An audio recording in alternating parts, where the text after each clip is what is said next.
네, 안녕하세요. 오늘은 내일의 부라는 책을 같이 보려고 합니다. 제가 간 서점에서는 이 책이 베스트셀러로 되어 있더라고요. 그래서 궁금해서 한번 펼쳐봤는데 정말 통찰력이 가득 담겨져 있고 또 쉽게 쓰여져 있어가지고 많은 분들이 보시면 좋지 않을까. 특히 은퇴 후에 실제적으로 뭘 할까라고 고민하시는 분들은 꼭 보시면 좋을 것 같아요.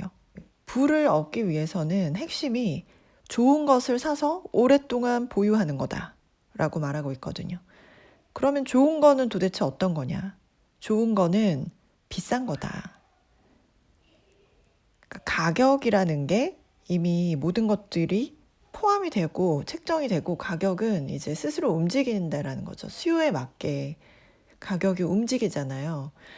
그래서 지금과 같은 저성장기에는 이제 실물 자산이 필요한데 좋은 부동산, 좋은 주식을 사야 그걸 오래 가지고 있어야 그게 부가 된다라는 거죠. 그러면 부동산은 좋은 부동산은 어떤 부동산이냐?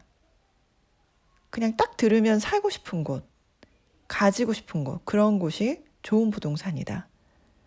비싼 부동산이란 말이죠. 저성장기일수록 소득이 더 양극화되기 때문에 전문직이라든지 해외에서 사업을 하는 그런 사업가들에게 소득이 더, 부가 더 집중되는 거죠. 그러면 그 사람들이 선호하는 지역, 그 사람들이 선호한 지역이 어디냐? 강남이나 역세권이나 지방 부촌이 될 텐데 그 지역은 계속 오르겠지만, 그러니까 서울 일부 지역, 그 지역만 오르고 수도권이나 지방 같은 경우에는 산다고 해서 오래 보유한다고 해서 그게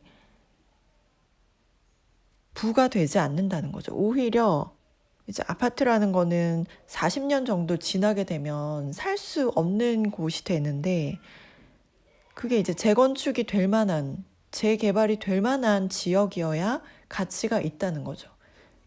재건축도 안 되고 재개발도 안 되고 40년이 지났는데 살 수도 없는 그런 아파트를 사면 안 된다는 부분이고, 그러니까 부동산 같은 경우에도 비싼 아파트, 비싼 부동산이 중요하고 주식도 마찬가지로 세계 우량주, 세계 1등 기업에 투자하라 이런 말들 저도 들은 지 꽤 된 것 같아요.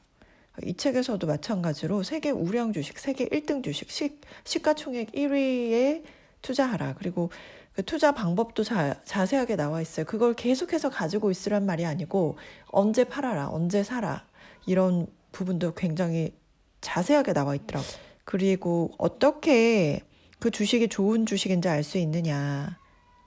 그냥 재무제표 이런 거 보는 것보다 더 확실한 게 있다. 우리가 그냥 딱 들으면 아는 주식. 그게 좋은 거라는 거죠. 뭐 마이크로소프트, 코카콜라, 넷플릭스 이런 거 딱 들으면 우리가 다 알잖아요. 마찬가지로 세계 우량 주식도 비싼 게 좋은 거라는 거죠.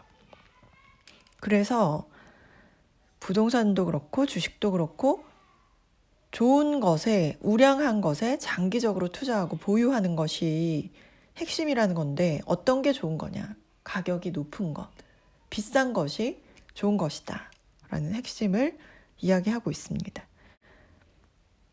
그리고 혹시 은퇴 후에 프랜차이즈 자영업 생각하고 계신 분들 또는 상가 분양에 관심 있으신 분들은 이 책을 꼭 읽어보시면 좋을 것 같아요. 그거에 대한 좀 환상 이런 것들을 재해해 볼 수 있는 요소들이 많이 있습니다. 대기업 프랜차이즈 같은 경우에는 대표적인 게 편의점 사장님이 될 수 있는 거예요. 최저임금도 계속 높아지고 있고 직접 또는 가족이 일하지 않으면 안 되는 시스템인 거예요. 수익이 나지 않는 시스템인 거죠. 결국 본인이 일하는 만큼의 돈을 가져갈 수 있는 시스템인데 망하지는 않지만 편의점 사장의 그런 노동력을 착취하는 것으로 인해서 이득이 나기 때문에 좋지 않다는 거죠. 그러면 요즘 저가 프랜차이즈도 굉장히 많잖아요. 이거는 더 심한 거예요. 유행까지 타니까요. 가격을 엄청나게 싸게 해서 사람들이 줄 서게 만들고 가맹점을 늘리는 형식으로 해서 가맹점 본사만 돈을 버는 그런 구조. 그렇게 해서 유행을 타서 망하게 되면 또 다른 가맹점을 또 새로 모집을 해서 이런 식으로 이제 본사만 이익을 취하는 구조가 될 가능성이 있다는 말이죠. 내가 정말 열심히 계속해서 은퇴 후에도 일을 해서 버는 돈도 많지 않지만 오히려 그게 또 유행을 타서 그냥 망해버리는 수가 있는 거죠. 그리고 상가 분양에 대해서도 상가나 이런 거 자체가 지금 굉장히 축소되고 있죠. 이번에 코로나19로 인해서 점점 더 이게 더 가속화된 추세를 보이고 있죠. 오프라인이 축소되고 온라인이 활성화되는 그런 상황을 더욱더 가속화시켜주는 상황인데 신도시 구분 상가 이거는 정말 위험하다는 거죠. 수요에 비해서 건설사들이 이걸 좀 많이 분양하고 있고 분양가도 높게 책정이 되고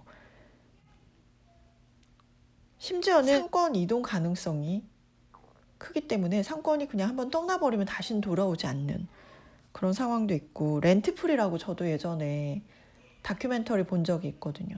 그 구분상가 이제 은퇴 자금으로 마련을 해서 기대감을 품고 있는데 분양이 됐는데도 상권이 활성화될 때까지 그러니까 입주자들이 다 이제 들어오고 할 때까지는 상권이 활성화가 되지 않잖아요.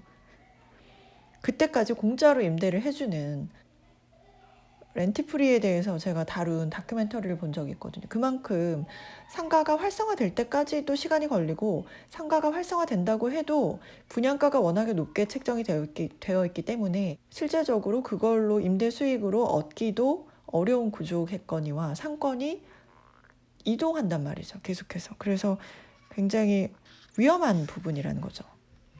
대기업 프랜차이즈, 저가 프랜차이즈, 신규 분양 상가 이거로 많이 이제 은퇴 후에 알아보시는 분들은 좀 현실을 볼 수 있게 하는 부분이 있었습니다.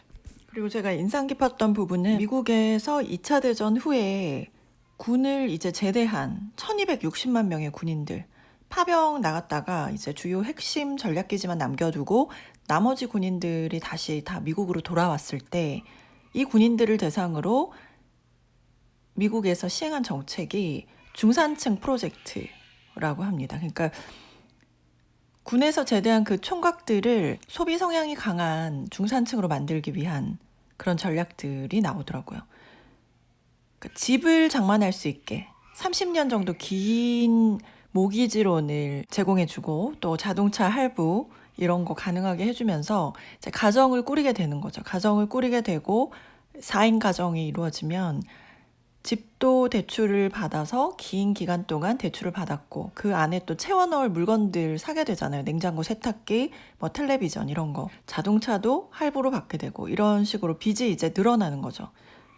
그러면 이제 빚이 늘어나니까 빚을 갚기 위해서 일을 하고 열심히 일을 하고 또 신제품이 나오면 그걸 안 사면 안 되는 그래서 그걸 또 사고 또 빚이 늘어나고 또 생산과 소비를 이렇게 반복하면서 죽을 때까지 일하도록 그렇게 만들면서 미국의 GDP를 높인 그런 이야기가 나오더라고요. 스스로 자본주의의 노예가 된 그런 상황을 이야기하면서 이게 제가 얼마 전에 리뷰를 했던 부의 추월차선과도 굉장히 맞닿아 있다는 생각이 들더라고요. 그러니까 자본주의에서 우리가 소비에 더 매몰되면 매몰될수록 소비를 더 좋아하게 될수록 그 덫에 빠지기가 더 쉽다라는 생각이 들더라고요. 그러니까 소비를 할수록 더 생산해내야 되는 거죠. 빚이 계속 쌓이고 그 빚을 해결하기 위해서 계속해서 내 자유를 내 일생을 거기에 이제 다 저당 잡히는 그런 삶을 살아야 된다는 건데 여기서 중요한 거는 이제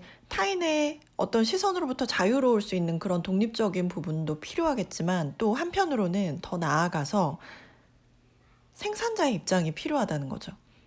그러니까 이렇게 자본주의의 덫을 잘 놓는 그런 기업들, 자본주의의 마케팅을 잘 활용하는 그런 기업에 내가 투자를 하는 거죠. 예를 들어서 우리가 넷플릭스 요즘 채널 굉장히 많이 보시잖아요. 저도 넷플릭스 킹덤 그거 봐 마라 계속 하고 있었는데 아직도 안 봤거든요. 왜냐하면 넷플릭스를 한 달 무료 구독할 수 있고 그 구독 이후에는 이제 계속 구독료를 내야 하는 그런 시스템인데 그 무료 결제를 시작하면 그걸 끊을 수가 없는 시스템이라는 거죠.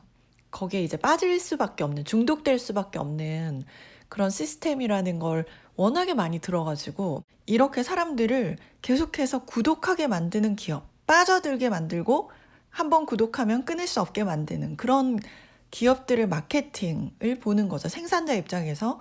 그렇게 생산자 입장에서 보게 되면 그런 기업들의 것들을 소비만 하는 것이 아니라 소비를 하면서 이 기업은 이렇게 잘 하는구나 하고 그 기업에 우리가 투자를 하게 되는 거죠. 생산자의 입장으로 세상을 바라볼 수 있게 되는 그런 이야기들을 하더라고요.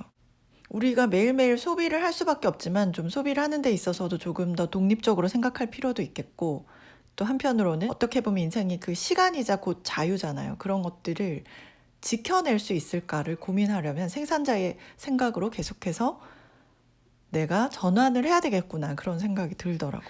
그래서 이 책을 보면 저는 지금 내일의 부후 1권만 본 상황이거든요. 2권도 빨리 볼 계획입니다. 우리의 현재와 위치를 알게 해주는 그런 통찰력이 있는 책이라는 생각이 들었습니다. 그러니까 현재와 위치, 그 here and now잖아요. here, 우리가 처해 있는 위치, 그리고 now, 우리가 처해 있는 그 현재를 보게 해주는 책이라는 생각이 들었어요. 농업시대에 거쳐서 산업혁명 이후 3차 혁명, 지금 4차 혁명에 도래한 이 시대에서 미국, 중국, 일본, 유럽 여러 신흥국들, 그리고 우리나라가 지금 현재 처해 있는 그런 위치, 이런 것들을 좀 눈을 딱 뜨고 보게 하는 그런 통찰력이 가득한 책이라서 꼭 한번 보셨으면 좋겠다라는 생각이 들더라고요. 내일의 부후 제가 1권을 굉장히 재미있게 단숨에 읽었는데요. 2권도 꼭 보고 여러분들과 나눠보고 싶습니다.